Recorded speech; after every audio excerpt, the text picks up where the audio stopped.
Ciao, ti do il benvenuto a questa nuova video lezione di mattoscacco.com. In questa video lezione vediamo una variante molto famosa della difesa siciliana. Si tratta della Najdorf, che si ottiene dopo le seguenti mosse: E4, classica apertura, e così si imposta la difesa siciliana tramite C5. Vediamo ora come continua. Cavallo F3, D6, D4, cambio, cavallo per cambio, cavallo F6 minacciando E4 ed ora cavallo C3 per difendere E4. Così siamo nella difesa siciliana. La Najdorf la si ottiene dopo che si è spinto il pedone A7, A6, che è comunque pura protezione, diciamo, e questa spinta ha due funzioni principali. La prima è quella di impedire salti di cavallo in B5 e anche entrata di alfiere in B5 con eventuale scacco, ma soprattutto ha lo scopo, che è anche quello principale di questa apertura, di questa difesa per il nero, di aiutare a giocare la spinta E7 e 5.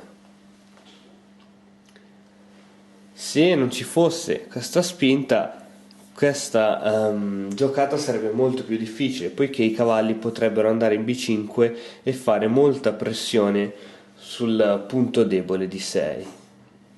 Quindi A6 è importantissimo.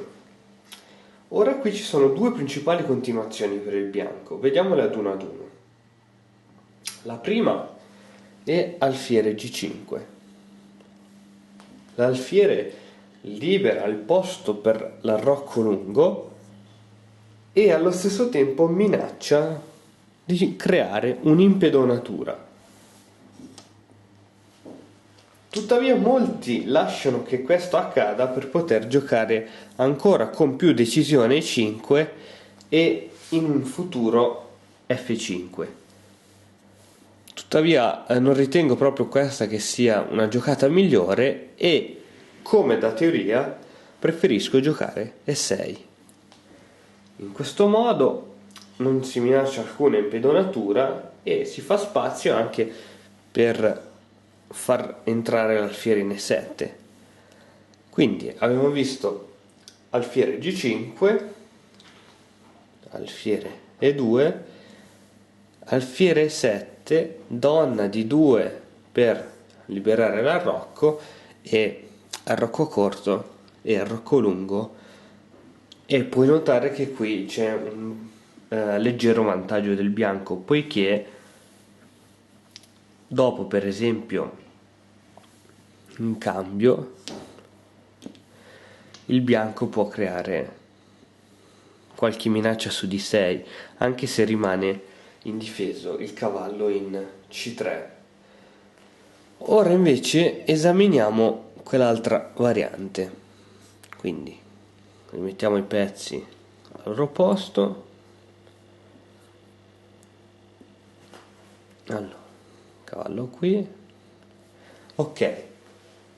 Anziché giocare alfiere G5, vediamo adesso la continuazione con alfiere in E2, ovvero alfiere davanti al re. Una continuazione tranquilla che fa parte sempre della teoria. Come può rispondere ora?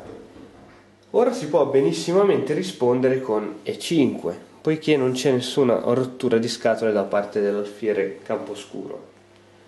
Il cavallo ovviamente da qui se ne deve andare. Dove? Alcuni consigliano in F5, ma io non la preferisco sinceramente. Alcuni in F3, ma in F3 il cavallo blocca la fuoriuscita del pedone F2, F4, quindi la migliore a mio parere è cavallo B3.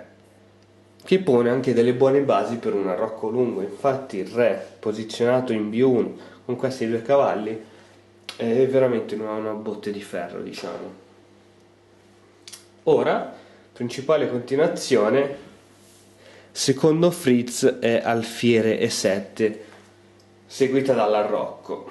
Tuttavia ritengo che avere i pedoni sul nero e l'alfiere nero non sia proprio il massimo delle aspettative, perciò preferisco la seconda mossa consigliata dalla teoria dopo alfiere 7, che è quella alfiere 6.